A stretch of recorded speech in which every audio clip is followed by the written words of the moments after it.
Palakpakan po natin ang ating Panginoon.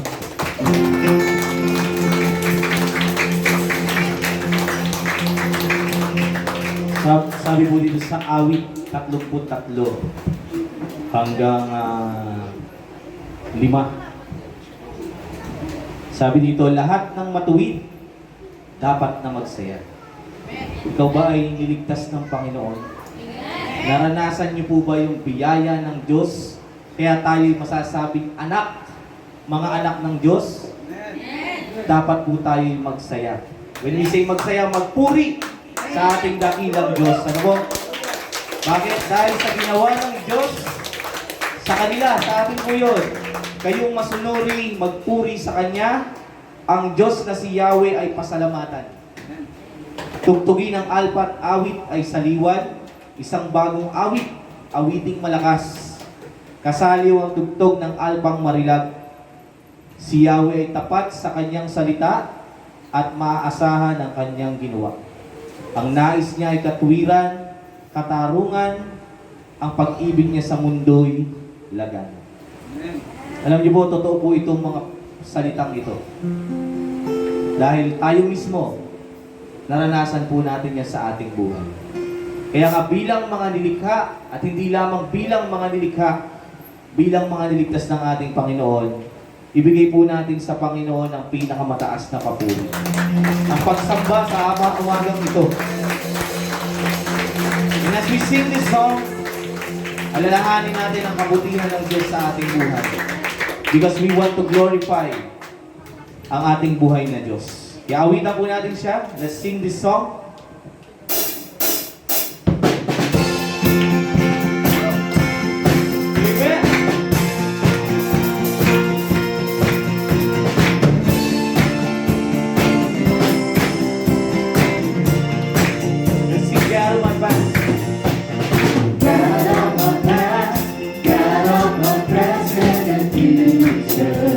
Bounded by time. Bounded by time, I'm changing forever and ever. Once again, God of my past. God of my past, God of my present and future. Bounded by time, I'm changing forever and ever. Let every breath.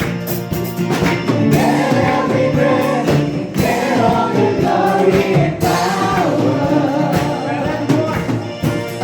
Let every voice sing of your praises forever. From the mountains peak to the valleys low, from the ends of the earth, all creation sing hallelujah,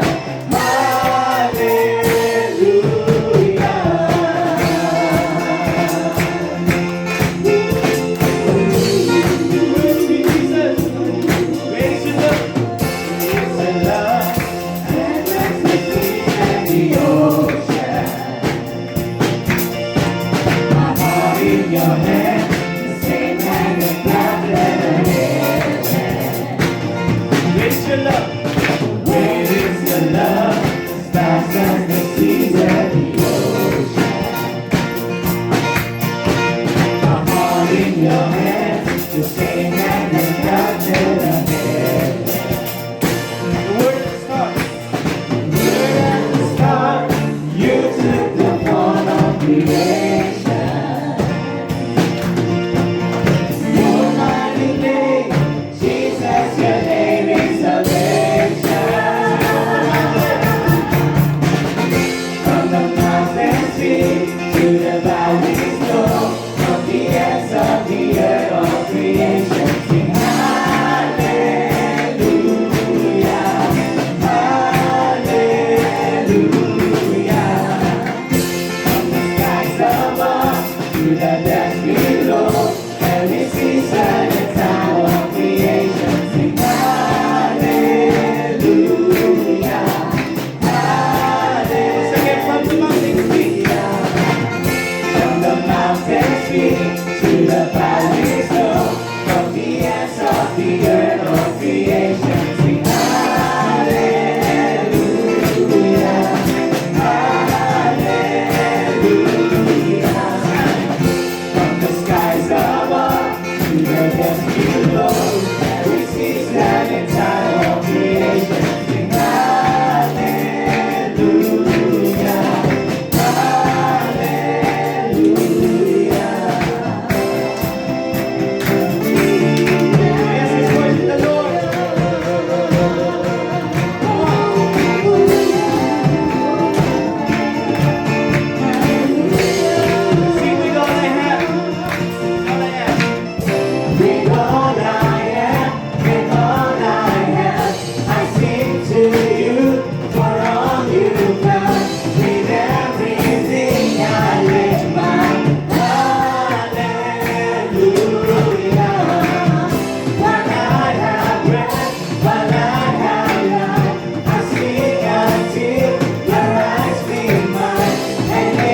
season and time of creation. Sing hallelujah,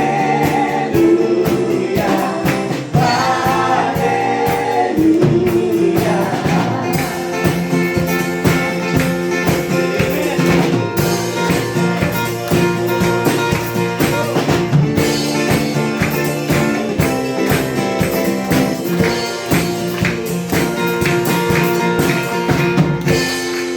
Amen.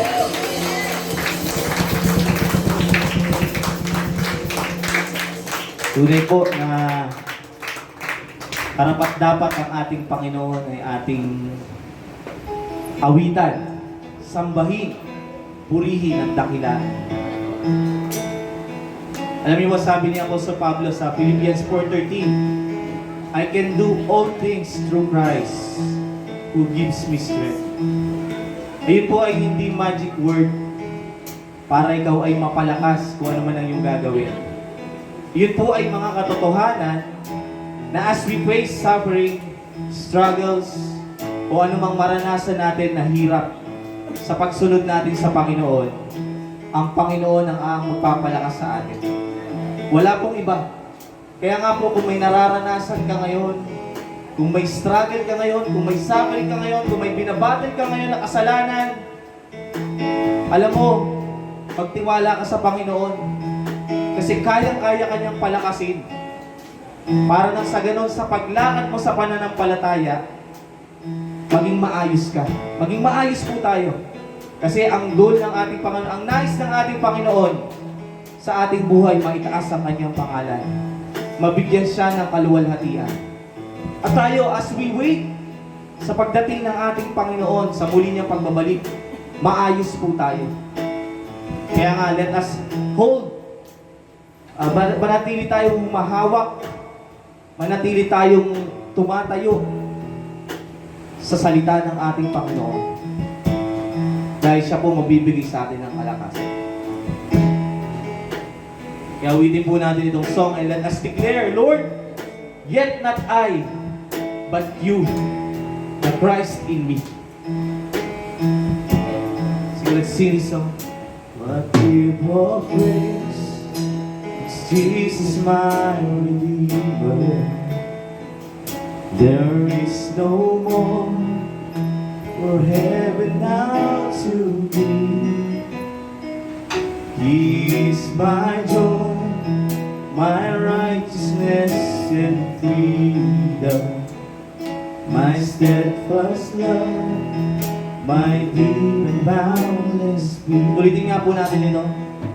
What gift of grace is Jesus my Redeemer. Amen. There is no more for heaven now to be. He is my joy, my righteousness and freedom, my steadfast love, my deep and boundless peace. Tuloy tayo. To this my hope is only Jesus. For my life is fully bound to Thee. Oh, how strange and divine, I can see all is mine, yet not I, but through Christ in me. Let's sing the night is done. The night is dark, but I am not forsaken. For by my side, the Savior He will stand. I labor on in weakness and rejoicing, for in my need His power is displayed. I hope.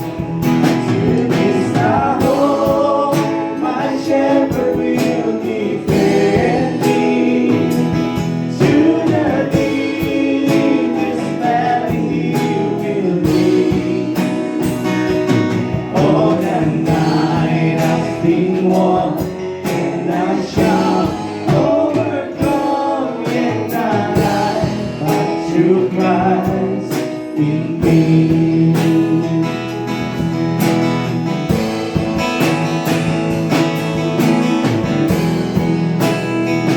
Sing no pain I dread,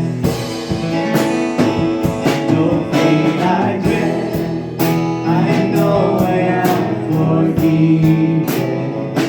The future sure, the price has been paid. For Jesus bled and suffered for my pardon, and He was raised to overthrow the grave. No fate I dread, I know I am forgiven. Are you forgiven? The future sure, the price it has been paid. For Jesus bled and suffered for my pardon, and He was raised to overthrow the grave. To this I hold, my sin has been defeated. Jesus now makes memories my peace. All the chains are released. I can see I am free and alive. But through Christ in me, with every breath. With every breath, I long to follow Jesus, for He has said that He will bring me home. And day by day, I know He will renew me, until I stand with joy before the throne. With every breath, I long to follow Jesus, for He has said that He will bring me home. And day by day, I know He will renew me, until I stand with joy before the throne. To this I hope, my hope is only Jesus. Oh, the glory evermore to me. When the race is complete, still my lips shall repeat, and not I, but through Christ in me. To this I hope. To this I hope, my hope is only Jesus. All the glory evermore to me. When the race is complete, still my lips shall repeat, and not I, but through Christ in me. When the race is complete, still my lips shall repeat, and not I, but through Christ in me. Once again, when the race is complete, still my lips shall repeat, and not I, but through Christ in me. And not I, and not I, but through Christ in me. And not I, but through Christ in me.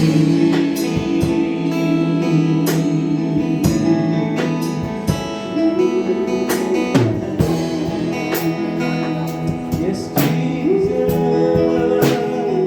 Come on, let's worship the Lord.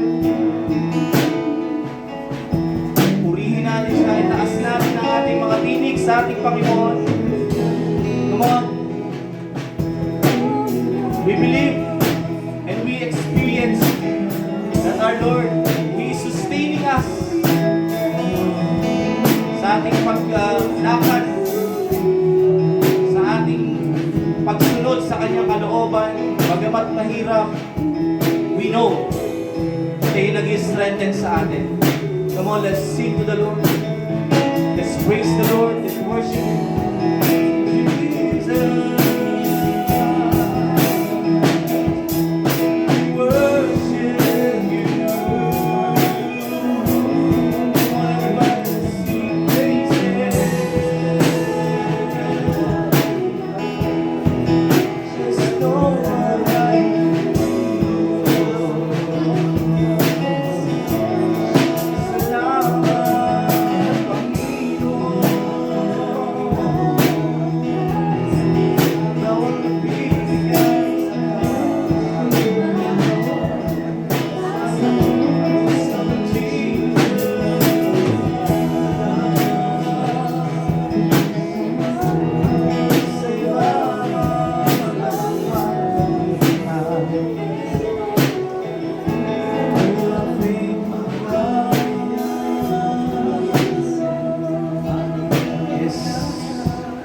Panginoon, maraming salamat po dahil sa kabila na totoo na napakahirap ng paglakad ng maayos sa aming pananampalataya, nandyan yung kaaway, nandyan yung mundo, and even ourselves na pumipigil para sumunod sa kalooban mo. But Lord, totoo din po yung kalakasang binibigay mo sa amin. Kaya kami nakakapagpatuloy. Kaya kami nakakapanatili. Dahil ikaw ang nagsusustain sa amin. Lord, hindi namin kaya kung hiwalay kami sa iyo. At totoo po yun. Hindi namin kaya kung aasa kami sa sarili naming lakas. Kung aasa kami sa sarili naming kakayanan at abilidad. At Lord, dahil ikaw ay makapangyarihan sa lahat. Ang iyong mga salita ay makapangyarihan. Ang banal mong Espiritu ay makapangyarihan. At patuloy naming nararanasan. Kami po ay nagpapatuloy ngayon. Kami ngayon nakakasamba, nakapagpupuri sa iyo. Humaharap man kami sa maraming pagsubok. Humaharap man kami sa maraming mga sufferings. Lord, salamat. Hindi po namin ito maipagyayabang sa iyo dahil ikaw lamang ang nagsusustain sa amin. Kaya nais namin, Lord, ay ikaw lamang ang papurihan sa aming buhay. Ikaw lamang ang mabigyan ng kaluwalhatian. At sa bawat pagtayo namin, sa bawat pagbangon namin, may taas namin ang iyong dakilang pangalan. Kaya salamat po, Lord, because totoo po, it is not us, but you, our Lord, our Christ in us. Kaya kami po as a church, we are continuing, we are persevering. Ano man yung nangyayari sa paligid. And as an individual, nagpapatuloy kami dahil nararanasan namin ang iyong pagsama. Thank you, Lord. We worship you, we honor you, and we praise you this morning. Patuloy namin maibalik sa iyo kaluwalhatian sa mga gagawin pa namin today. At ikaw lamang ang maitaas at mabigyan ng karangalan. Ito po ang aming dalangin sa pangalan ng aming Panginoong Jesus. Tayo po ay magpasalamat sa Panginoon. Let us give praise to the Lord. Palakpakan natin ang ating Panginoon. Amen.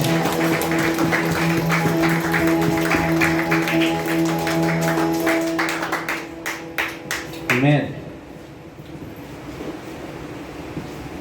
At salamat po sa Panginoon sa kanyang kabutihan sa ating buhay. Tayo nagpapatuloy ngayon.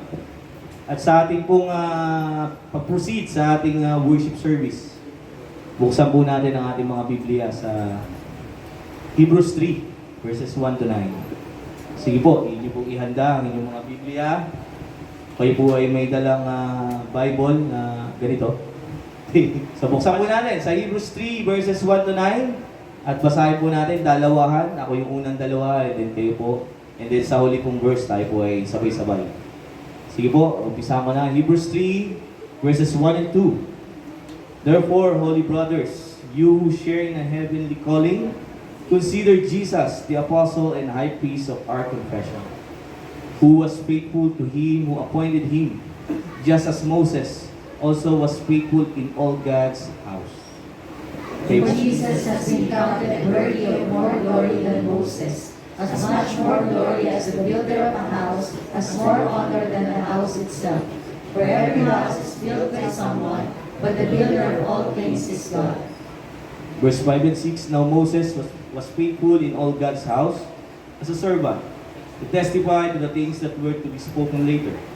But Christ is faithful over God's house as a son, and we are his house. If indeed we hold fast our confidence and our boasting in our hope.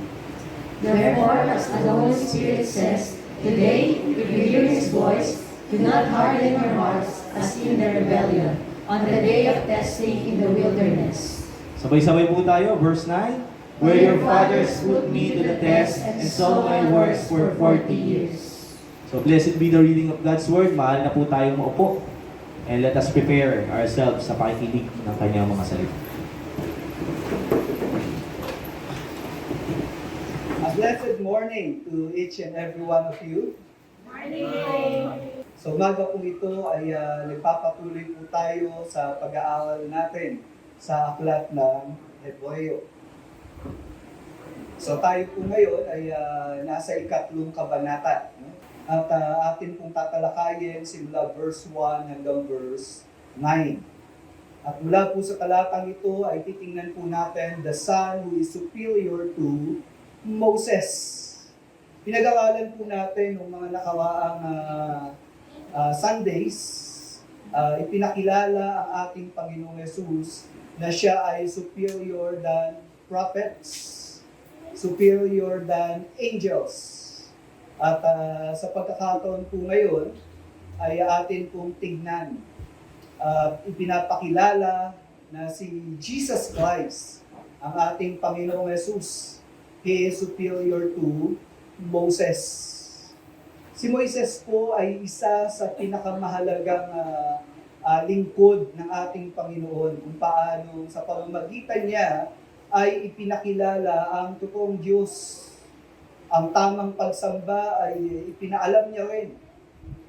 At ipinaunawa rin niya ang paraan ng Diyos sa pagliligtas. Ang relihiyon po ng Judaism, naniniwala po ako na ito ay relihiyon na hindi ginawa ng tao. Ito pong Judaism ay relihiyon na ang Diyos mismo ang nagtatag. At sa pamamagitan ng Judaism, ang tao ay nagkaroon ng pagkakataon upang maunawaan niya at makilala niya ang tunay na Diyos at maging yun nga po, yung tamang pagsamba. Kaya lang, yung relihiyon ng Judaism, kung titignan natin yung plano ng Diyos sa pagliligtas, it is incomplete. Sapagkat yung relihiyon ng Judaism ay tumigil sa pag-unawa sa mga katotohanan na ipinapahayag ng Diyos. Sapagkat ang kanilang paniniwala ay nakatuon kay Moises at sa kanyang mga sinulat. But someone greater than Moses came, and that is none other than Jesus Christ. Kaya naman po itong talata na pag-aaralan natin ngayon ay ipinapaalam sa atin. At maging dun sa mga sinusulatan na maybe most of them ay lumaki sa pananampalatayang Judaism. No? Sila yung mga Hudyo. At mula po dito, sa mga talatang ito, ay pinapaunawa ng author ng aklat na ito na mayroong someone greater than Moses, and that is none other than the Son of God, Jesus Christ. Tingnan po natin yung mga talatang ito. So sa unang bahagi, tingnan po natin yung acknowledgement. Sabi pong ganoon sa verse 1, therefore, holy brothers, you who share in a heavenly calling. Dito po sa unang talata ay makikita po natin kung sino yung kinakausap ng writer at paano kinilala itong mga sinulatan. Sabi pong ganoon, holy brothers. No? So sa madaling salita, itong mga taong ito, taglay nila yung kabanalan na ibinigay ng Diyos. at sila ay kinikilala na mga kapatid tulad ng mga pinag-usapan sa mga unang talata. No, they are considered or called to be brothers by our Lord Jesus Christ. At dito po, malinaw na ang tinutukoy ay walang iba kundi yung mga mananampalataya. At itong mga mananampalatayang ito ay mayroong pagkatawag.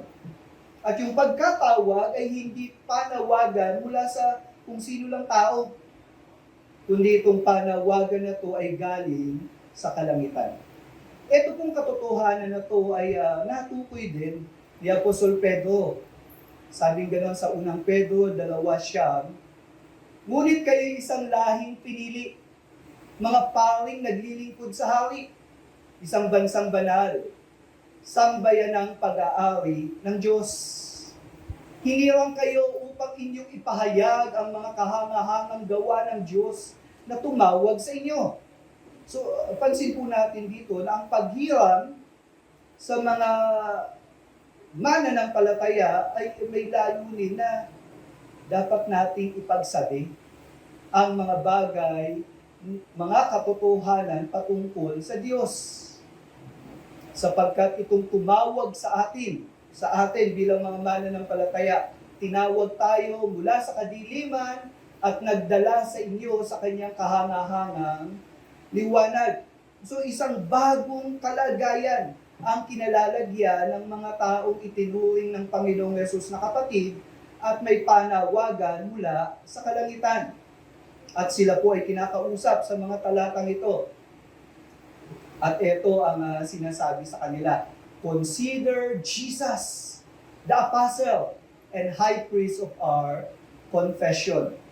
So dito, kinukuha ang pagtuon ng mga sinusulatan sa Panginoong Yesus. Tingnan natin, si Jesus. At sino ba si Jesus? He is none other than the apostle and high priest of our confession. Sa unang mga talata ng aklat ng Hebreo, sa unang kabanata, makikita natin, sabing gano'n, ngunit nitong mga huling araw, sabi sa verse 2, nangusap siya sa atin sa pamamagitan ng kanyang anak. Ang Diyos, nung siya'y nangungusap sa pamamagitan ng kanyang anak, yun pong anak ay gumaganap ng kanyang panawagan bilang apostol. Pagka sinabi nating apostol, ito po ay sent out ones. No, siya'y tinawag upang maging representative. Kumbaga sa isang bansa, meron siyang ambassador na pinapadala dun sa isang bansa na hindi naman sila nakatira ron, pero he will be yung representative para ipakilala at ipahatid ang mga bagay para sa kanilang bayan. No, ganun ang apostle. At dito po, yung mga bagay o usapin patungkol sa Diyos at mga usapin patungkol sa kalangitan at kung tutuusin yung may-ari ng langit at lupa at manlilikha, meron siyang ipinadala na apostol. At itong apostol na tinutukoy is none other than Jesus Christ. At kinikilala na si Jesus ang tanging apostol sapagkat lahat ng panawagan sa mga apostles, ito ay nakatuon o ito ay nakadepende dito sa apostol na to. At yung apostol na yon is none other than Jesus. And then sa verse 3, makikita rin natin na nabanggit, matapos niya tayong linisin sa ating mga kasalanan, umupo siya sa kanan ng makapangyarihang Diyos doon sa langit. Ito namang paglilinis sa kasalanan, ito po'y trabaho ng pari o saserdote. At mula sa mga talatang ito, ipinapakilala ang Panginoong Yesus na siya yung dakilang saserdote. At alam po natin sa kabanatang 2, bago matapos yung mga talata, ipinakilala si Jesus as the great high priest. At etong Jesus na ito, siya ay apostol at high priest of our confession. Ano ba yung confession? Ang confession po, ito po ay mahalagang bahagi ng pananampalataya. Nakakalungkot po ngayon sapagkat maraming mga mananampalataya hindi alam ang pinaniniwalaan nila. Pansin niyo po ba yun? Delikado kung ikaw nagkiklaim na mananampalataya at hindi mo alam yung ating confession. Ano ba yung pinaniniwalaan natin? Ano ba yung tinitindigan natin? Kung hindi mo alam ang mga bagay na yun, maaari kang madala ng iba't ibang paniniwala. Kaya nga po, napakahalaga na alam natin ano ba yung pinapahayag natin na pananampalataya. At dito nga po, ang ating Panginoong Yesus, we must consider Him. Sapagkat ang ating Panginoong Yesus, sabi ganun sa verse 2, who was faithful to Him, who appointed Him. Mismo ang Panginoong Yesus, nung panahon ng kanyang humiliation bilang tao, na gumaganap sa plano ng pagliligtas, hindi siya nagpahayag ng mga bagay na taliwas sa naisin ng kanyang ama. Siya ay nagpasakop, nagpakumbaba sa kanyang ama upang isagawa yung kanilang plano ng pagliligtas. Sa aklat ng Juan 17, dito po nananalangin ang ating Panginoong Yesus bago siya ipako sa krus. At sabi sa verse 4, "Pinawangalang kita rito sa lupa," sabi niya sa kanyang ama, "dahil natapos ko na ang pinagagawa mo sa akin." So, nagbigay ng karangalan ng Panginoong Yesus sa kanyang ama sa pamamagitan ng completed mission assignment. Nung nakumpleto na ng Panginoong Yesus yung pinagagawa ng kanyang ama, then lahat ng ginawa niya, alam niya, ito'y nagbigay ng karangalan sa kanyang ama. Kaya naman dito sa aklat ng Hebreo, ipinapaunawa sa atin na itong Jesus na tinutukoy, siya'y naging mapagpakumbaba, masunurin, at kinumpleto niya yung dapat niyang gawin nung siya ay pumunta sa unang pagkakataon dito sa lupa. Siya ay naging matapat, faithful. And then, nabanggit nga po sa sumunod na talata na maging si Moises, ito ang kalagayan niya. Just as Moses also was faithful in all God's house. So parehas silang naging matapat. At itong writer ng Hebrew, ina-acknowledge si Jesus matapat sa pinagawa ng Ama. And at the same time, si Moses ay naging matapat din. Sa Roma 10:5, ano ba yung mga ginawa ni Moses? Ano ba yung mga bagay na naituro ni Moises sa pamamagitan niya? Ito po. Sabi kong ganun dito sa verse 5 ng Roma 10, ganito ang isinulat ni Moises tungkol sa pagiging matuwid batay sa kautusan. So, paano magiging matuwid sa harapan ng Diyos? May isinulat si Moises. Sa Lucas 2:22, nang sumapit na ang araw ng kanilang paglilinis ayon sa kautusan ni Moises, at dito rin po, paano ba magiging malinis sa harapan ng Diyos? Again, si Moises, meron siyang isinulat patungkol sa mga bagay na to. And then sa aklat ng Roma 4, sabing ganon, sila'y mga Israelita, sila'y kinupkop bilang mga anak, ipinakita sa kanila ang kaluwalhatian ng Diyos. So sa pamamagitan din ni Moises, naunawaan ng mga Israelita na sila'y bayang pinili at itinuring ng Diyos na mga anak. And at the same time, yung kaluwalhatian ng Diyos, nakilala nitong mga Israelita na to. At hindi lang yon, sabi pang ganon, ibinigay sa kanila ang pakikipagtipan at ang kautusan, ang tungkol sa pagsamba at ang mga pangako. So makikita natin dito si Moises na talagang naging matapat upang ipaalam sa mga Israelita kung ano ang tama at mali, kung sino ba ang tunay na Diyos, paano siya sasambahin, paano siya lalapitan. At nangyari ang mga bagay na yon sapagkat si Moises ay naging matapat. So this was acknowledged nitong writer ng Hebrew. Sa ikalawang pagkakataon, makikita natin, kinumpare si Moises at si Jesus in view ng kanilang assignment. Ano ba yung assignment nila? Una, tignan natin yung kanilang participation sa plano ng Diyos. Sabi kong gano'n sa verse 3, "For Jesus has been counted worthy of more glory than Moses." So sa unang mga pananalitang ito, dito sa verse 3, ang sinasabi ng writer, kung merong bibigyan ng parangal, masigit dapat ang ibibigay kay Jesus. At dito po, nag-rationalize itong writer, sabi ganon, "As much more glory as the builder of a house has more honor than the house itself." So nagbigay ng paglalawawan. Nakakita na po ba kayo ng magandang bahay? Diba? Nung nagpa-share kami dun sa village ng Metro Gate, ang daming magagandang bahay, ang lalaki. Mayroong bahay doon, may swimming pool sa loob. Maganda siya. Pero alam niyo po, mas kahanga-hanga hindi yung bahay, kundi yung nagtayo ng bahay.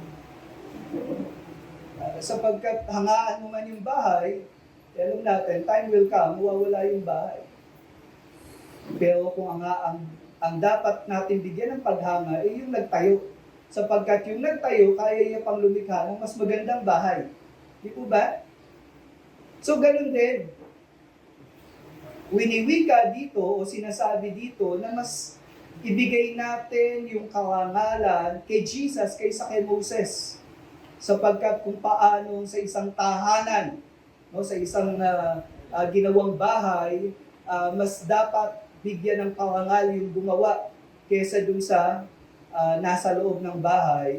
Dapat po ganun ang gawin natin. Sabing ganun sa Mateo 16, 18. Yung tinutukoy pong tahanan ay mababanggit po na ito'y walang iba kundi yung church ni Jesus Christ. Sino ba nagtayo ng church? Ito po, Matthew 16:18. Sabi ni Jesus sa talatang ito, "Itatayo ko ang aking iglesia." Sa Efeso 2:22, "At sa Kanya kayo rin naman ay sama-samang itinatayo upang maging tahanan ng Diyos sa pamamagitan ng Espiritu." So, dito naman kita natin yung kilos ng banal na Espiritu upang itong church ay makonstruct, maitayo, mapatatag. Sa unang Korinto 3:7, dito po inilarawan ang church na tulad ng hardin, no, ng garden. Sabi kong ganon, kaya't hindi ang nagtanim o ang nagdilig ang mahalaga, kundi ang Diyos na nagpapalago. Di po ba sa hardin, maski meron tayong nagtatanim, nagdidilig, kung yung itinanim naman hindi lumalago, wala rin saysay. Kaya nga po, sa garden, ipinapakita na ang pinakamahalaga, hindi yung nagtanim o nagdilig, kundi ang pinakamahalaga ay ang Diyos na nagpapalago nito, ang nagbibigay ng buhay doon sa hardin. So the same thing is true, yung same analogy na yon ang binabanggit. Bakit kailangan mas parangalan natin si Jesus kaysa kay Moises? Ipinapakita dito na etong si Jesus, siya yung tinutukoy na gumawa nitong iglesia. Sabi ganun sa verse 4, "For every house is built by someone, but the builder of all things is God." So, napudus at nananatili ang church because of God. At hindi lang yung church, kundi ang lahat ng mga bagay sa ating paligid nananatili dahil sa Diyos. At ano yung katotohanan ng ipinaalam mula sa aklat na ito? Sa chapter 1 verses 2 and 3, ito po yung nabanggit. Sa pamamagitan niya, nilikha ng Diyos ang sanlibutan. So kita natin dito na ang Diyos sa paglikha niya, ito'y sa pamamagitan niya. Sino po yung niya? That is none other than Jesus. At sabi pa, at siya rin ang pinili niyang magmay-ari ng lahat ng bagay. So sinong may-ari ng lahat ng bagay? Si Jesus din. At sabi ganun sa verse 3, kung ano ang Diyos ay ganun din siya. Siya ang nag-iingat sa lahat ng bagay sa mundo sa pamamagitan ng makapangyarihan niyang salita. So dito makikita natin na yung respeto, paggalang na ibibigay kay Jesus, ito yung respeto at paggalang na ibibigay din sa Ama. So kung tinanggap natin si Jesus, kinilala natin siya, sinamba natin siya, din yung ginagawa natin yun ay ginagawa na rin natin sa Diyos. Kaya nga po, dito makikita natin yung Trinidad na ang Ama at ang Anak ay iisa. Kaya nga kung merong dapat parangalan sa plano ng Diyos na pagliligtas at pagpapatibay ng ating kalagayan bilang mga pinili ng Diyos, bilang hinirang at tinawag ng Diyos, ang dapat nating bigyan ng parangal na higit sa lahat, si Jesus. Oo, si Moises masipag, matapat, ginawa niya yung dapat niyang gawin. Pero si Jesus is greater than Moses. So in terms of participation, maganda tignan natin, unawain natin yung mga bagay na yan. Isa pang dahilan bakit dapat natin ibigyan ng parangal si Jesus in terms of position. Sabi kong ganon, now Moses was faithful in all God's house as a servant. So anong kalagayan ni Moises? Anong posisyon niya? Servant. Sa aklat ng Numbers or Bilang, chapter 12 verses 6 to 8, ganito po ang nasabi tungkol kay Moises. Sinabi ng Panginoon, pakinggan ninyo ito. Kung mayroong propeta ako na nasa inyo, nakikipag-usap ako sa kanya sa pamamagitan ng panaginip. Pero, hindi ako ganoon makipag-usap. Hindi ako ganoon makipag-usap ako sa aking lingkod na si Moises na mapagkakatiwala ang pinuno ng aking mga mamamayan. So mula sa talatang ito, tinukoy si Moises na mapagkakatiwalaan. Na si Moises ay matapat. Kung makikipag-usap ako sa kanya, parang magkahawap lang kami. Dahil ang aking sinasabi sa kanya ay malinaw talaga. So, kita natin dito si Moses bilang servant, kakaiba sa ibang mga propeta. Sapagkat si Moises ay talaga namang napakarami niyang naging contribution sa totoong pagkakilala sa Diyos. No? So, hindi ito sineset aside nitong writer ng Hebrew. No, madaming ginawa si Moises na talagang mahalaga, importante. Pero, sabing ganon, anong trabaho ni Moises? To testify to the things that were to be spoken later. So, ibig sabihin, yung mga sinabi ni Moises, ito ay may pagtanaw sa darating na kakumpletuhan ng plano ng Diyos. So si Moses, importante, pero siya lang ang nag-introduce ng darating na kaganapan ng plano ng Diyos. Sa Deuteronomy chapter 18 verse 18, sabi kong ganon, ako'y ihirang para sa kanila ng isang propeta na gaya mo. No, ito yung nakikipag-usap si Yahweh kay Moises mula sa kanilang mga kapatid. So sinasabi ni Yahweh kay Moises, may darating na propeta.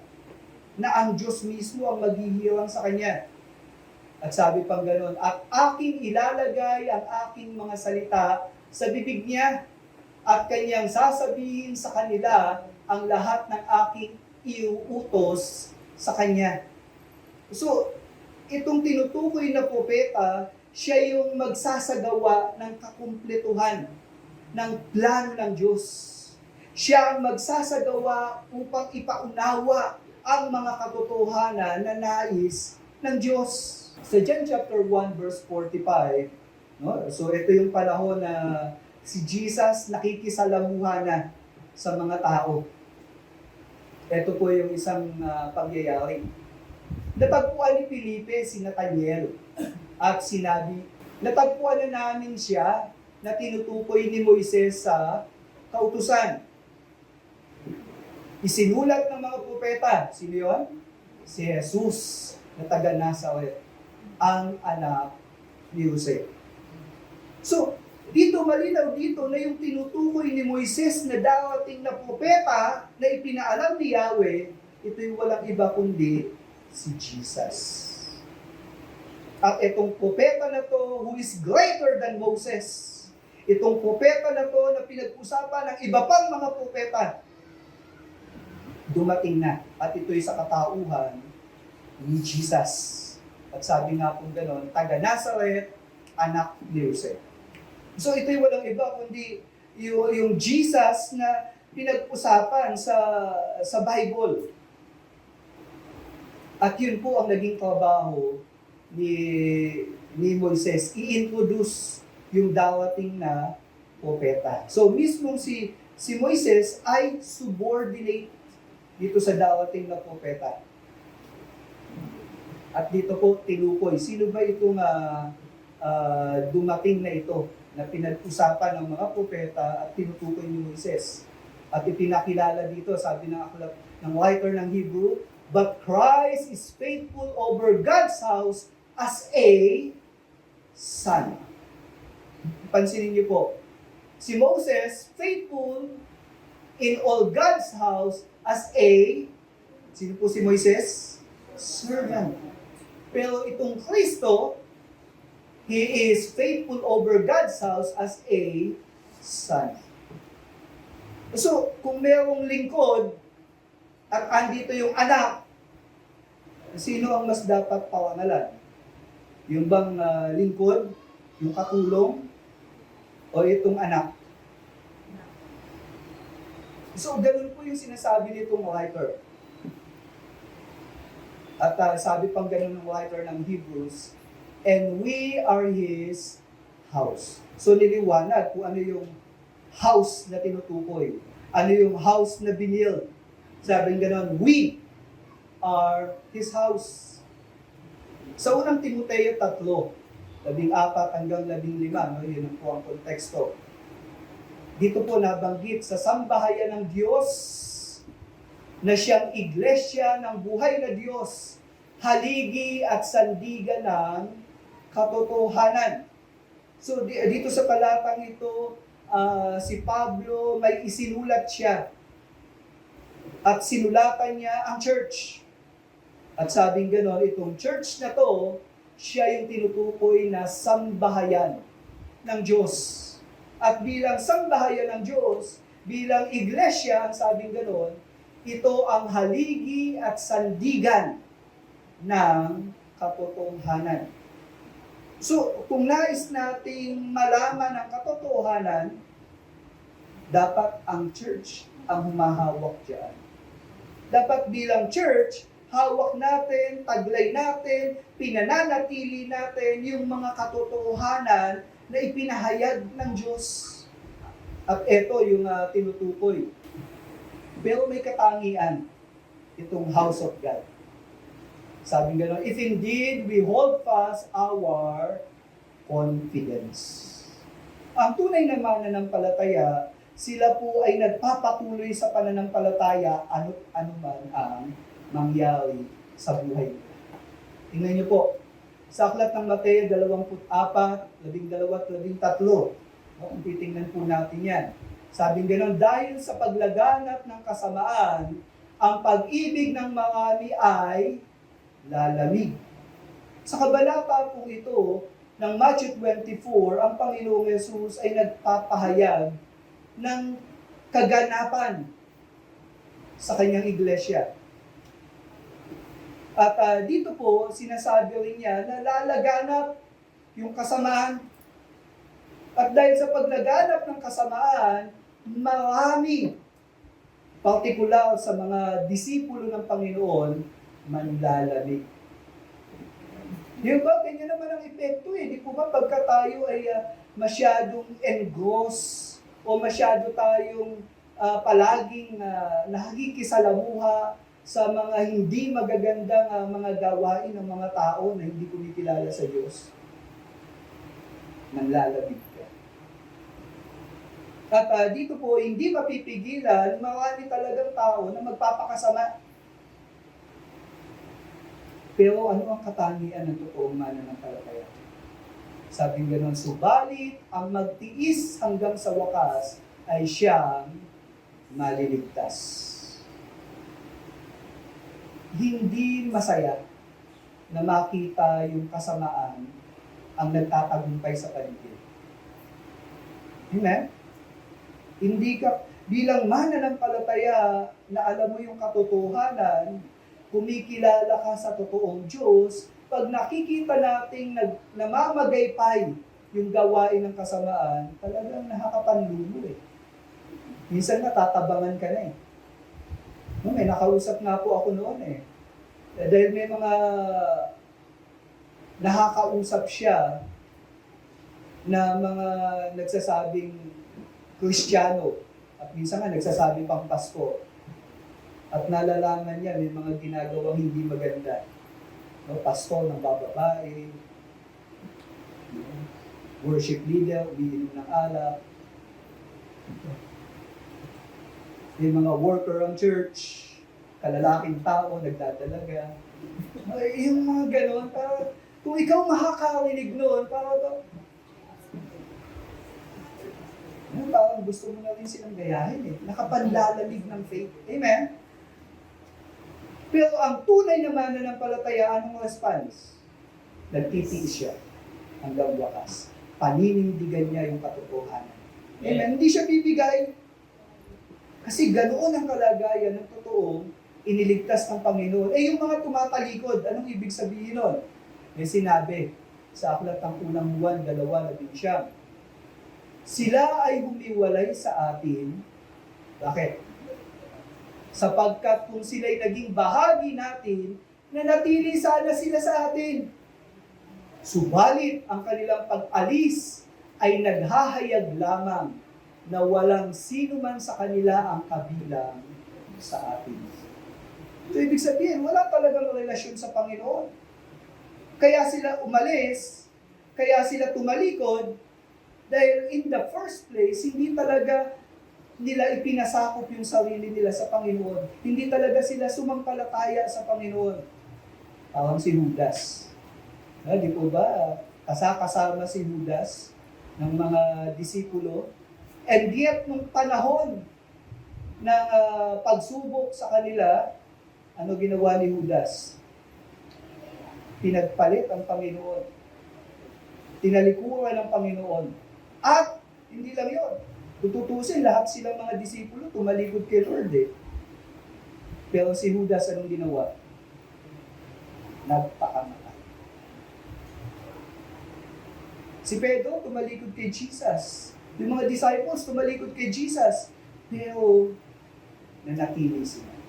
At hindi lang yung confidence, kundi and our boasting in our hope. Ano po ang ipinagyayabang niyo? Kristiyano ba yun? Mayabang? Alam niyo po, bilang Kristiyano, dapat may ipinagyayabang tayo. Pero ito'y walang iba kundi ang dapat na pinagyayabang natin. Kilala natin yung tagapagligtas. Amen? Nagpakilala siya sa atin. Naunawaan natin yung mga bagay patungkol sa Kanya. Tandaan po natin, ang pananampalataya natin, lalo na sa panahon natin ngayon, hindi tayo dapat naging tahimik. Kung tutuusin, yung ikinahihiya mo, yung pananampalataya mo, hindi ka lugod-lugod sa Panginoon. Kung meron tayong pananampalataya ngayon na alam nating biyaya ng Diyos ang dahilan, kaya tayo sumasampalataya sa Kanya, dapat ipagmalaki natin. Sa paanong paraan, hindi po ito boasting na parang minamaliit mo yung iba. Kundi ito'y boasting na kung saan, dahil very confident ka sa katotohanan ng taglay mo, sa kaligtasan na meron ka, hindi ka magpapatinag. Dahil sa mga katotohanan ito, how should we respond? Ito po yung admonition sa number 3. Sabi po nga, therefore, as the Holy Spirit says, take note, dito ipinapakita na ang writer ng Hebrew, hindi siya nagsusulat ayon lang sa sarili niyang kakayanan o talino, kundi siya ay ginagabayan ng banal na Espiritu. Ano ba yung role ng Holy Spirit? Ito po'y nabanggit ng ating Panginoong Jesus sa aklat ng Juan 16:13. Sabi kong gano'n ni Jesus, pero pagdating ng banal na Espiritu na siyang tagapagturo ng katotohanan, tutulungan niya kayo para maintindihan niyo ang lahat ng katotohanan. At ituturo niya ay hindi galing sa Kanya. Sasabihin niya kung ano lang ang narinig niya. At ipapahayag din niya sa inyo ang tungkol sa mga bagay na darating. Ang ministry ng Holy Spirit, ito po ay fully utilized nung ang ating Panginoong Yesus ay umakyat sa langit. So ang Holy Spirit, tumatrabaho naman siya maski sa lumang tipan. No, si Samson kaya nagiging malakas dahil sa Holy Spirit. Si Solomon kaya matalino dahil sa Holy Spirit. Yung mga propeta kaya nakakapag-prophesy dahil sa Holy Spirit. Kaya lang yung Holy Spirit sa lumang tipan, pagtapos na yung trabaho ng isang propeta o ng isang ginagamit ng Diyos, umaalis na. No, hindi siya permanenteng nakikisalamuha sa kanila. Ganon ang Holy Spirit. Pero, ang sabi ng ating Panginoong Yesus, kailangan gampanan niya yung kamatayan sa krus. At nung nagampanan ng Panginoon yung kamatayan sa krus, ang sabi niya sa kanyang mga alagad, hindi ko kayo iiwan ng mga orphan, kundi ipapadala ko ang Espiritu Santo. So, ang ibig sabihin nito, sa pananampalataya natin, sa pagsunod natin sa kalooban ng Panginoon, sinasamahan tayo ng Diyos. At ito'y sa pamamagitan ng Kanyang Espiritu Santo. Kaya nga sa Great Commission, ang sabi ng Panginoon, I will be with you always until the end of the ages. So sa paanong paraan sinasamahan tayo ni Jesus? Ito'y sa pamamagitan ng Kanyang Espiritu. Yung pangako ng Panginoon, hindi kita iiwan, hindi kita pababayaan. So paano naganap yun? Ito'y sa pamamagitan ng Holy Spirit. Kaya nga itong writer ng Hebrew, habang siya'y nagsusulat, nandoon yung pagsama ng banal na Espiritu. At sa pagsama ng banal na Espiritu, ito ang naisulat itong writer ng Hebrew. Today, if you hear His voice, do not harden your hearts as in the rebellion on the day of testing in the wilderness, where your fathers put me to the test and saw my works for 40 years. Ito pong naisulat ng writer ng Hebrew, ito po ay quotation from the Old Testament.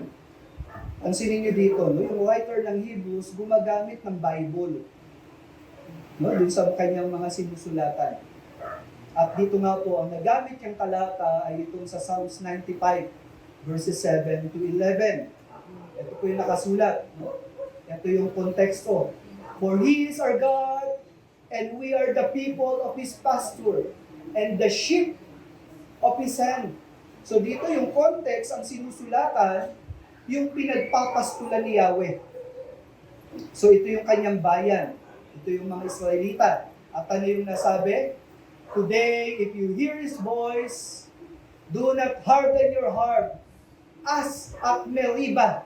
Pag sinabing Meribah, that is figurative. Dun sa time of rebellion ng mga Israelites. As on the day of Massa, no, figurative, the day of testing in the wilderness. And verse 9, when your fathers put me to the test and put me to the proof, though they had seen my work for 40 years. Ilagay po natin yung sarili natin sa kalagayan ni Yahweh. 40 years, ang Diyos sinamahan ng mga Israelita. Nakita nila yung kapangyarihan ng Diyos. Actually, bago sila umalis sa Egypt, nakita na nila kung gaano ka makapangyarihan si Yahweh. Kung paano yung mga Diyos-Diyosan sa Ehipto talagang binaba at nilampaso ni Yahweh. At sa pagkakataon ngayon, malinaw na ang mga Israelita ay sinasamahan ng Diyos. At for 40 years, patuloy na kumikilos ang Diyos sa buhay nila. And yet, ano sabi nitong aklat ng mga awit? Nag-rebelde pa rin itong mga tao nito. Dahil si Yahweh po, pinapahintulot niya talaga yung testing of our faith. Dumadating talaga yung panahon na yun. Kasi nga po, di po ba, madaling sumunod kay Lord pag maganda ang lahat ng bagay. Pagkasundo mo ang lahat ng bagay. Pagka yung prayer mo palaging pinagbibigyan ni Lord. E paano kung hindi? Paano kung meron ka ng hindi kasundo? Paano pagka hindi nangyayari yung gusto mo? May sumisipa na sa'yo. Merong nami-misunderstand ka. Susunod ka pa ba sa Panginoon? Paano kung meron kang pangangailangan, hindi binibigay ni Lord? Susunod ka pa ba sa Panginoon? The day of testing. Nagpakilala si Yahweh, pero sinubog ang kanilang pananampalataya. Ano nangyari sa mga Israelita sa mga sa panahon na yan? May nabanggit si Pablo sa unang Korinto 10, 9-12. Huwag nating subukin si Kristo. Kaya't sila'y nilipol ng mga ahas. Ganyan nangyari sa mga Israelites. Tinuklaw sila ng ahas at maraming nangamatay sa kanila. Sabi pa sa verse 10, huwag din tayong magreklamo.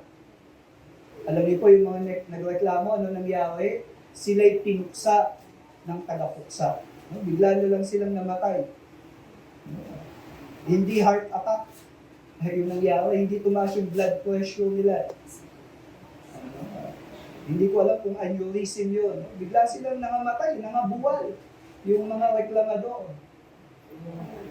Pero ba't nangyari yun? Ito po yung paalala sa verse 11. Ang mga bagay na ito ay nangyari sa kanila bilang halimbawa at isinulat bilang babala. Kanino? Sa atin. Na inabutan ng katapusan ng mga panahon. Ang tinutukoy dito yung church. So, ito pala ay halimbawa. Ito pala yung pwedeng gawin ng Diyos. Ito'y babala. Ang Diyos kaya niyang pumatay. Kaya nga po, ang sabi ng Panginoon, huwag kang matakot sa tao ang kaya lang gawin. Patayin yung katawan mo. Matakot ka dun sa may kakayanan na pwedeng patayin yung katawan mo at ilagay ka sa impyerno. Sa kanya ka matakot. Sino yun? Jesus. Yung araw natin, yung buhay natin, nasa kamay ng Diyos eh. Kaya nga ano sabi, kaya ang nag-aakalang siya'y nakatayo ay mag-ingat na baka siya ay mabuhay. Hello? Minsan babala ito sa atin eh. Yung pangyayari sa lumang tipan na nabasa natin, na ginawa ng Diyos, yung hatol ng Diyos, paalala to, na pwedeng gawin pa rin ng Diyos yan. Kaya kung hindi man agad pinapatay yung mga tao, ibig sabihin nito, binibigyan pa ng pagkakataon na magbago sila. Sabihin niyo nga po sa katabi niyo, tapitin niyo. May chance pa. Para magpakabait. Pansin niyo, seryoso itong banta na ito Ano sabing gano'n, mag-ingat. Hindi mo alam hanggang kailan kayo. Huwag mo sabihin, bukas pa. Actually, yan daw po ang pawaan ni Satanas eh. Isipin mo, may bukas pa. Alam niyo po, may mga tao hindi na dinat na ng bukas. Kaya nga ano sabi ni James, yung kaya mong gawin ngayon, gawin mo na. Huwag mo na ipagpabukas. Baka yung inaantay mong bukas, hindi na dumating. Hello? So, the time of testing came to serve as an example. Nawa, mabigyan tayo ng paalala sa mga katotohanan. So, sa summary, ito yung acknowledgement na pinapaunawa sa atin. Moses as faithful servant, pero Jesus as faithful son. Magkaiba yun, servant, son. Kaya nga, bigyan natin ng karangalan ang ating Panginoong Jesus. Bakit? Paano ba siya pinakilala? Ano ba yung assignment ni Jesus? Dito nakita natin, Jesus Christ as the apostle of our confession. So, yung confession natin, hindi invento ng tao to. Galing to kay Jesus. Yan po yung tinitindigan natin ngayon. Yan po yung dapat nating ipagmalaki. Jesus Christ is the builder of the house of God.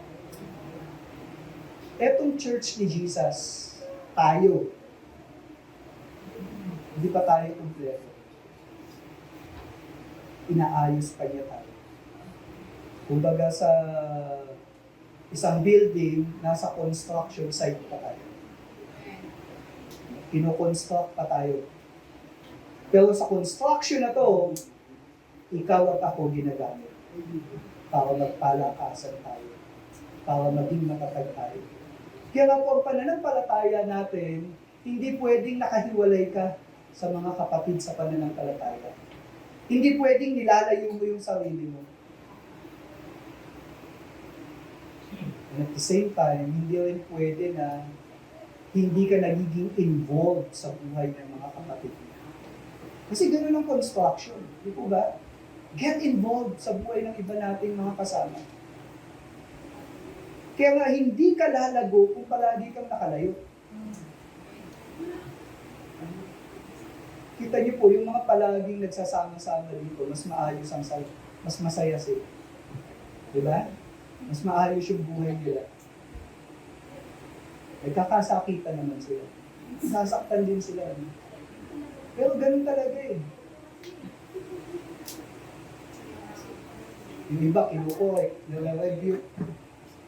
Ganun talaga eh. Kasi hindi tayo perfect. Amen? Kung tutuusin yung nakikitang baho sa'yo, mas mabaho ka pa sa totoo. Ano ba? Kaya nga huwag kang masaktan pag may sinabi sila, mas malala ka pa. Pero tinanggap ka ng Diyos. Maski gaano ka kapangit. Maski gaano ka kabaho. Maski gaano ka ka-imperfect, tinanggap ka ng Diyos. And then, sama-sama tayo, ginagamit ng Panginoon to construct one another. Because Jesus is building His church. Amen? At pagka naayos ng lahat, babalik na si Jesus. Sapagkat ang church tulad ng babaeng ikakasal. Pinagaganda muna, pinapabanguhan muna, nililinis, inaayos muna, and then kasala na. And that will happen. That is the second coming. Amen? Christ is building His church. Pangatlo, Jesus Christ as the Son in the house of God. Tandaan natin, ang pananampalataya natin, hindi tayo malayo sa Diyos. Sapagkat mismo anak niya naging malapit sa atin. At ito yung pinag-aaralan natin sa chapter 2. Hindi nahiya ang Panginoong Jesus na tawagin tayong kapatid. May connection, may relasyon. Kaya nga po, parangalan natin ang ating Panginoong Jesus.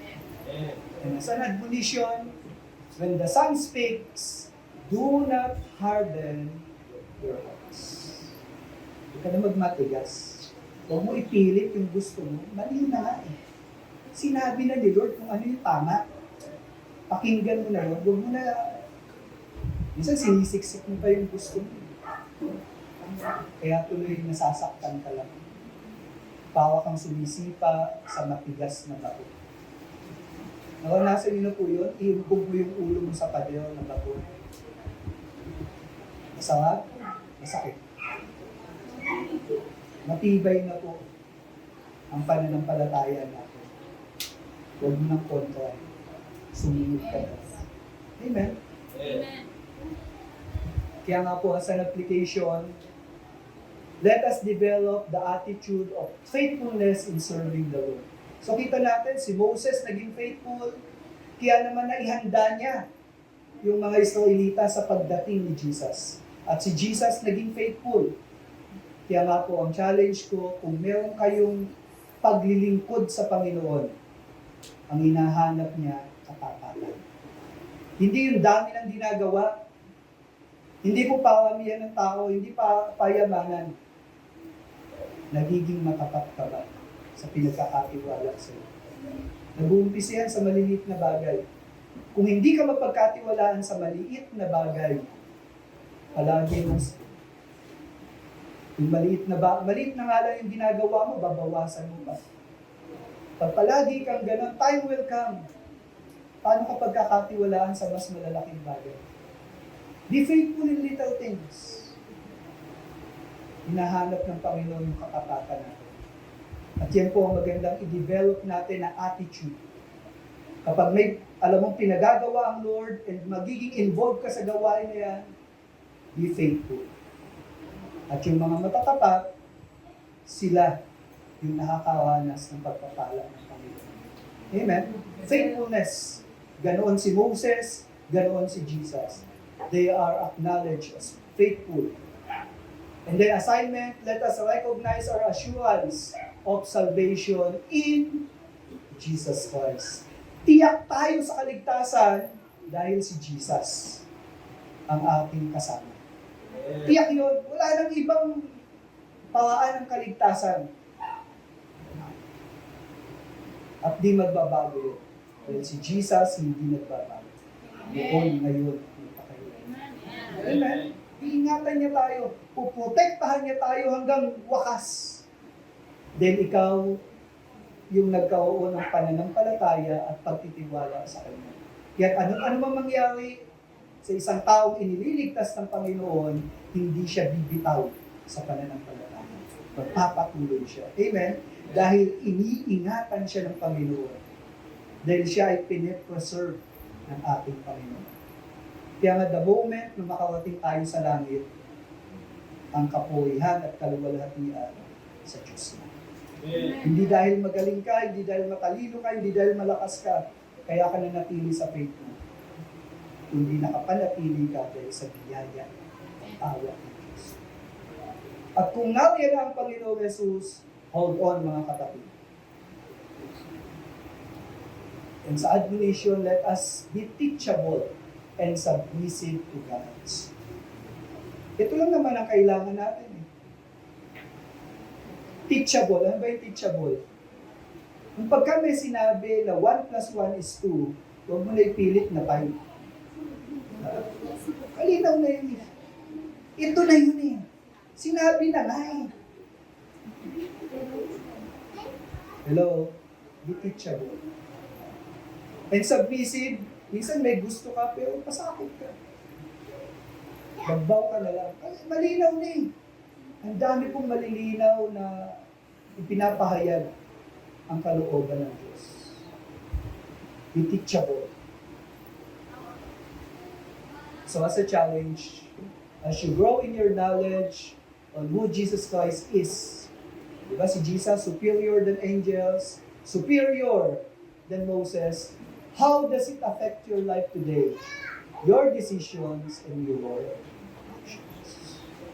Kahawig din yan yung ikalawa. As you gain understanding on the truths from God's Word, ito po yung ating confession. How does it affect your life today, your decisions, your actions? Naapektuhan ka ba niya? Isa pong napakaganda sa pananampalataya natin, will transformation. So, amen. At yung transformation na yan, hindi dahil sa'yo, hindi dahil sa sarili mo, kundi yan ay ginagawa ng Diyos sa buhay mo, sa pamamagitan ng kanyang iglesia. Tandaan niyo, sabi ni Jesus, I will build my church. Nawa, magpatuloy tayo na lumapit sa ating Panginoon. Kung yung batas ni Moises, napakamakapangyarihan, totoo, nangyari lahat ng sinabi niya, but greater than Moses came. This is the Son. At ito si Jesus Christ.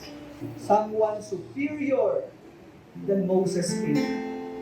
That is none other than Jesus Christ. Ang batas ni Moses, gawin mo to, gawin mo yan, gawin mo para tanggapin ka ng Diyos. Pero nung dumating si Jesus, ginawa ko na lahat ng inutos ng Diyos. Sumampalataya ka sa akin. We have the righteousness of Jesus, kaya tayo tatanggapin sa langit. Amen? Kasi alam ni Lord, hindi mo kaya.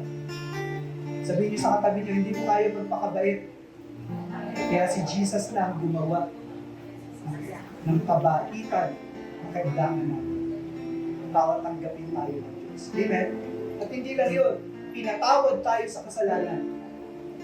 Natandaan nyo, para mapatawad ang kasalanan natin, kinailangan siyang mamatay sa krus ng Kalbaryo. Kasi kung hindi siya namatay, mananatili tayong makasalanan. Pero dahil siya'y namatay, nabayaran ng kasalanan natin. At alam natin, tinanggap yun ng Diyos. Bakit? Kasi si Jesus, pagkawaan ng ikatlong araw, siya ay nabuhay. Amen? Kaya po, dahil na kay Jesus tayo, iyak ang ating kaligtasan.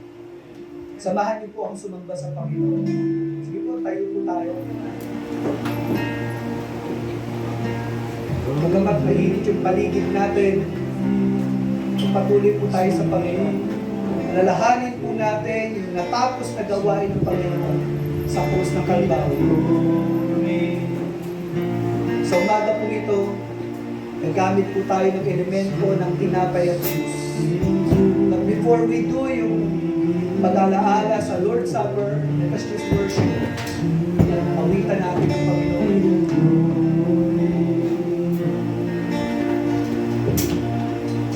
From Him to Him and to Him are all things.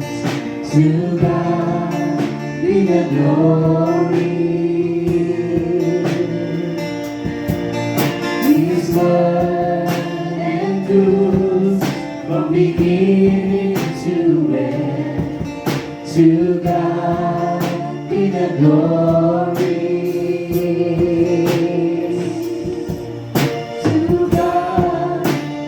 Glory. Greater is the one who lives in me. Greater is the love of Jesus. Greater than my sin. Greater than the grave. Above all other thrones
Greater is the love of Jesus.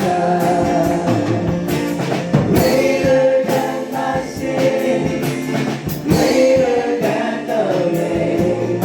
Above all other thrones, above all other names.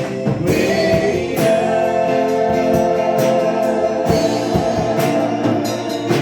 You are greater.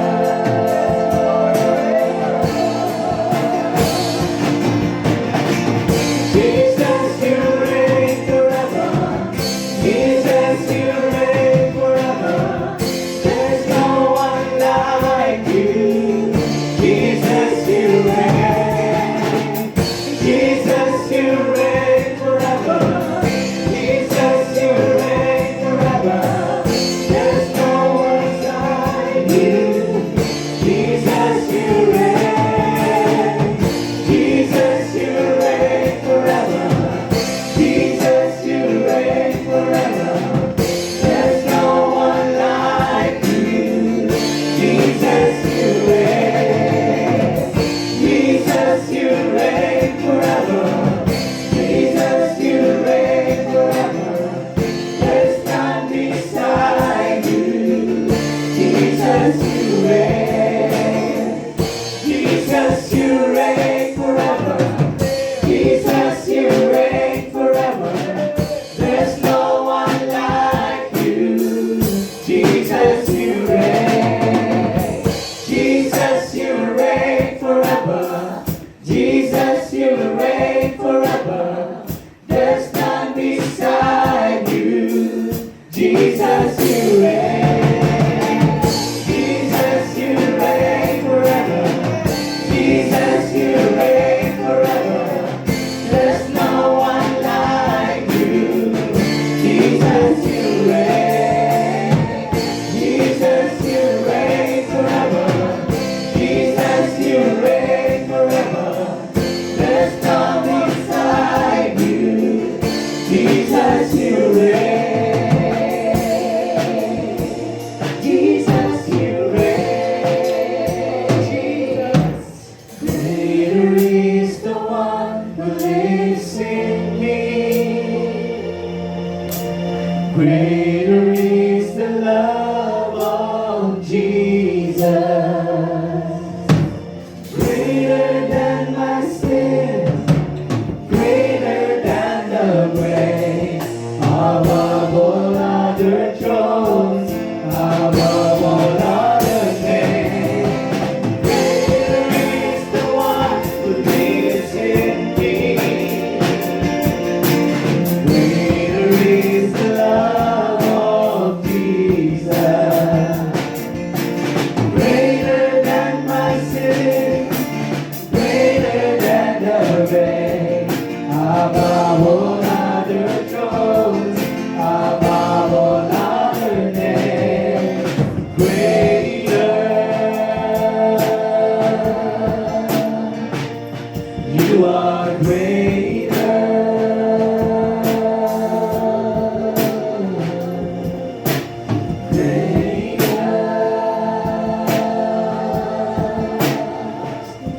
You are greater.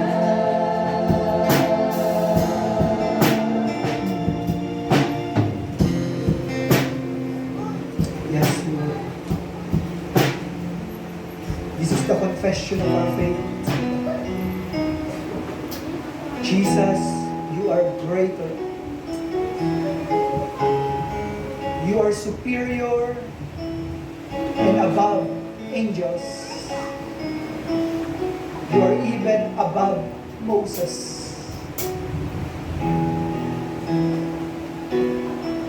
Among any other religions,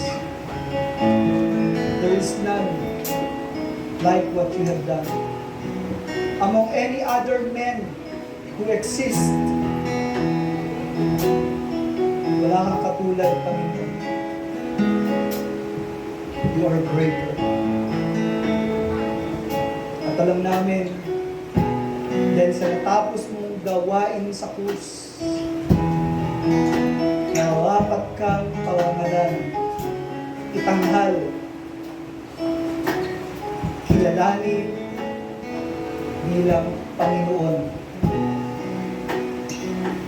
Mga kapatid, sa umagang ito, patuloy po nating aalalahanin ang ginawa ng Panginoong Jesus sa krus. Ng gabi, bago siya ipagkanulo, siya'y dumampot ng tinapay. At ito'y ibinahagi niya sa kanyang mga alagad. Sinabi niya, ito ang aking katawan.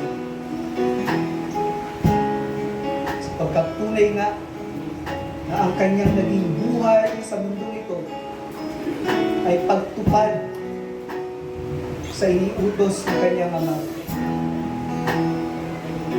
Ang lahat ng hinihingi ng kautusan, ginanap niya.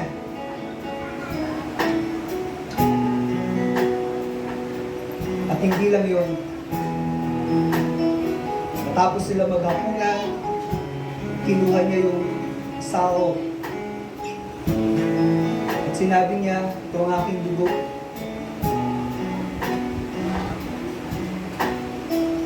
Sa pagbanggit niya ng dugo, ito'y tumukoy sa isang bayolenteng kamatayan ng isang inosente. Isang bordel na batang-bata. Isang bordel lalaki na pinaslang upang yung anghel ng kamatayan ay hindi paslangin ang pamilya sa Ehipto. Ang dugo ng Panginoon, ang buhay ng Panginoon Jesucristo, ito ang naging kapalit upang bayaran ang kasalanan. At dahil sa natapos na gawain ng Panginoon Jesus, ang lahat ng sumampalataya sa Kanya ay hindi na mapapahamak, hindi sila ay mayroong buhay na walang hanggan. Kapatid, nais nating alalahanin ang biyaya ng kaligtasan. Makibahagi tayo sa gawain. Ito yung isang ordinansa na inutos sa atin na ganapin hanggang sa muling pagbabalik ng ating Panginoong Jesus. Sa ikalawang pagkakataon, babalik ang Panginoon. Ngunit habang nag-aantay tayo, patuloy nating alalahanin ang kanyang natapos na gawain sa krus ng Kalbaryo sa pamamagitan ng ordinansa. Ngunit bago tayo makibahagi, tayo po muna ay magbulay-bulay sa ating mga sarili. Meron po tayong nagagawang kasalanan sa katawan ng Panginoon. Ihingi po muna natin ito ng tawad. Magpalinis po tayo sa Panginoon. Anumang gawain na nakakapanakit sa katawan ng Panginoon, talikuran po natin ito. Pagsisihan po natin ito.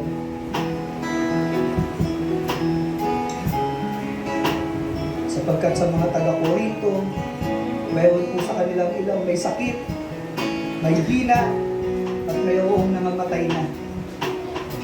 Sapagkat binaliwala nila ang katawan ng ating Panginoon.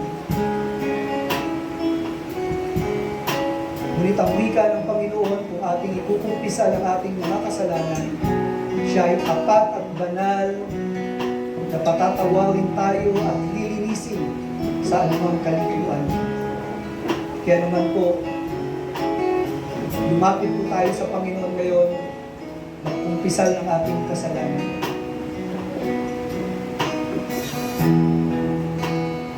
Dahil sa natapos na gawain ng Panginoong Jesus, ang kasalanan ay hindi lang pinapatawad, hindi nililinis.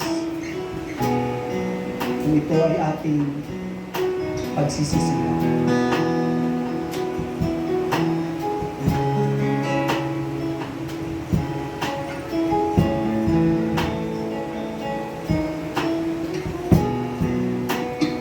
Sa pagkakataong ito, kung kayo po'y nananampalataya, nataglay nyo na ang pagpapatawad ng Panginoon at paglilinis, at kayo'y sumasampalataya sa epektibong gawa ng Panginoon sa krus ng Kalbaryo, at nais nyo ipagpasalamat ito sa Panginoon, iniimbitahan ko po kayong lumapit. At ganoon din, kung ipinapahayag nyo na kayo'y bahagi ng katawan ng Panginoon, lumapit po tayo at kumuha ng tinapay at Diyos. Sige po.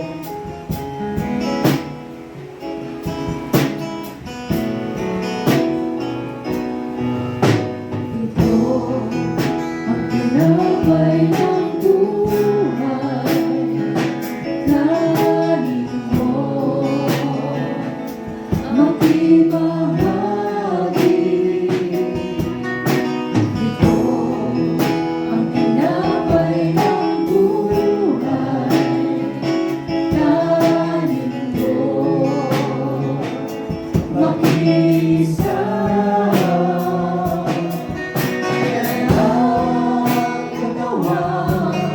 Pinayugay upang ikaw ay mamuhay. Yan ang katawan na hihirap upang iyong kamtan ang buhay na walang hanggan. Ito naman po yung katotohanan tungkol sa Diyos. Saro ng bagong tipan, inumin mo, makibahagi. Ito ang saro ng bagong tipan, inumin mo, makisa. Yan ang dugo lumala upang ikaw ay luminis.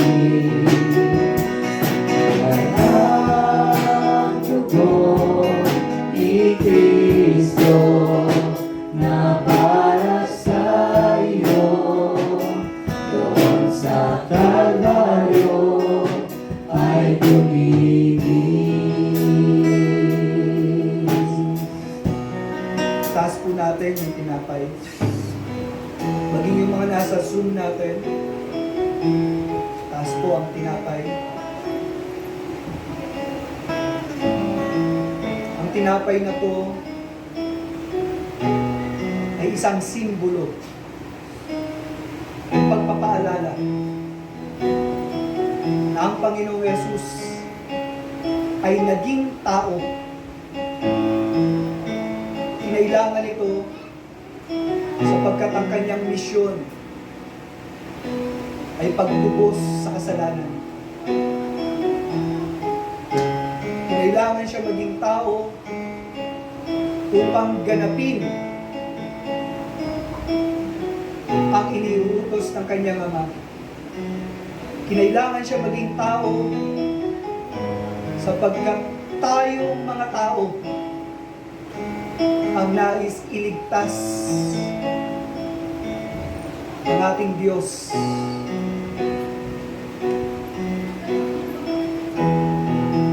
Kinailangan niya maging tao, pakisalamuha sa atin, sapagkat ang plan ng kaligtasan ay matutupad lamang kapag may tao na tutubo sa ating mga kasalanan. Kainin po natin ng may pasasalamat ang tinapay na ito sa pag-alaala sa ginawa ng Panginoong Jesus.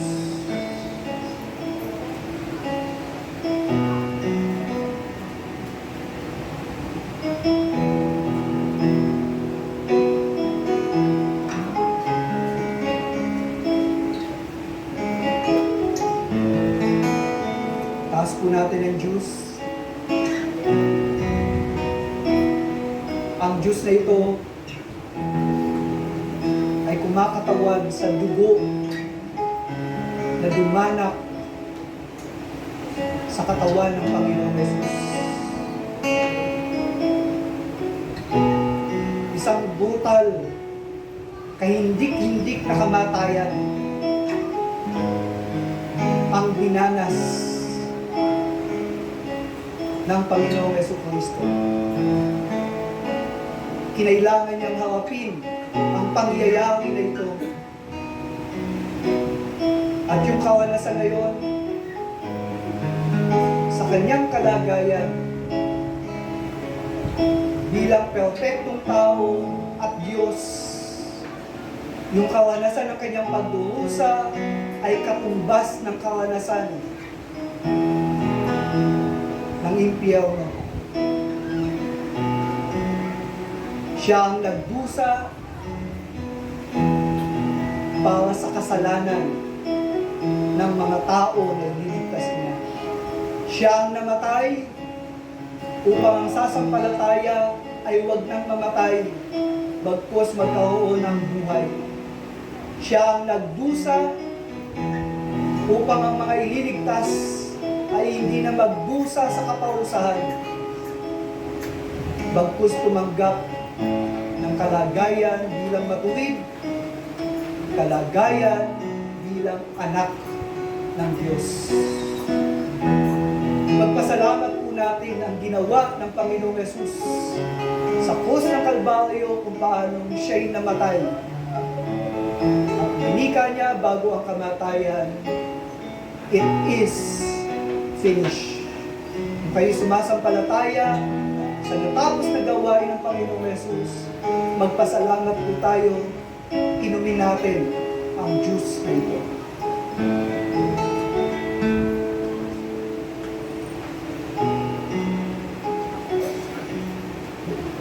Manalangin po tayo. Panginoon, kami po ay nag-aantay. Ang wika mo, babalikan.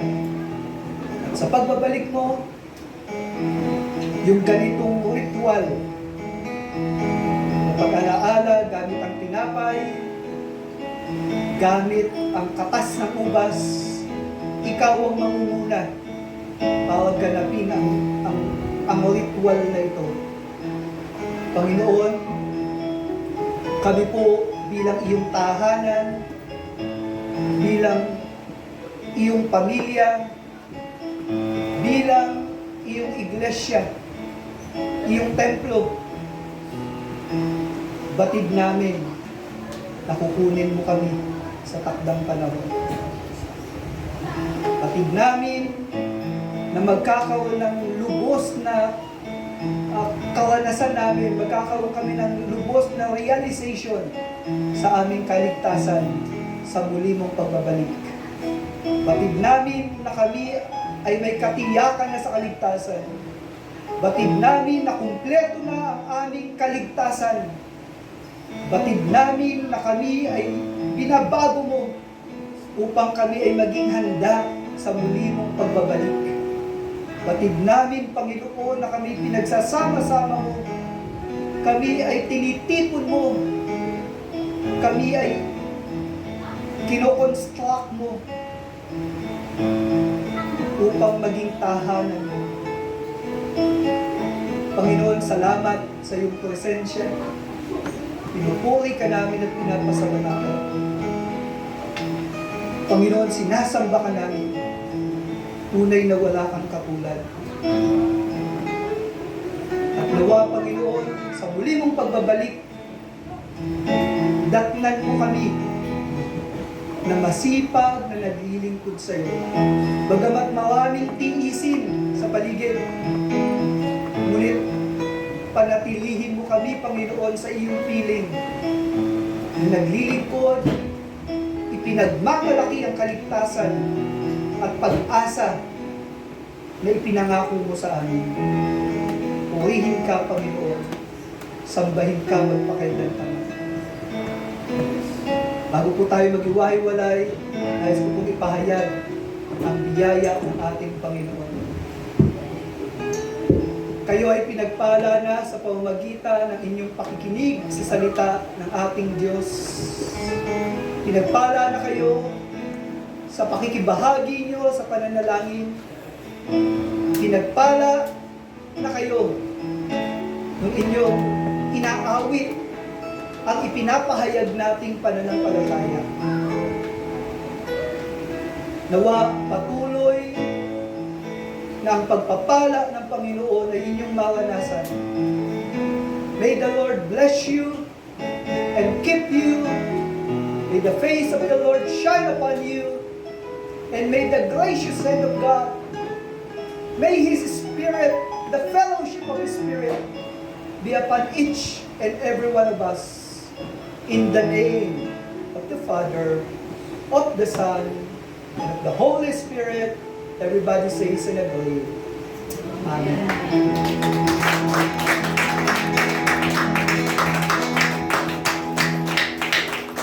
A blessed day to each and every one of you. Matandaan po natin bakit tayo nag-e-exist as a church. Ano ang ating mission? Our mission is To glorify God. Paano natin gagawin? By proclaiming the gospel until we all attain the whole measure of the fullness of Christ. Sa madaling salita, paano natin ginagawa yon? Sharing Christ, changing lives. Sabihin niyo po sa katabi niyo, sharing Christ, Sharing Christ, changing lives. Tagalogin niyo, baka mas alam. Ibahagi si Kristo nakapagbabago ng Amen? Round of applause po muli sa Panginoon. Magandang araw po.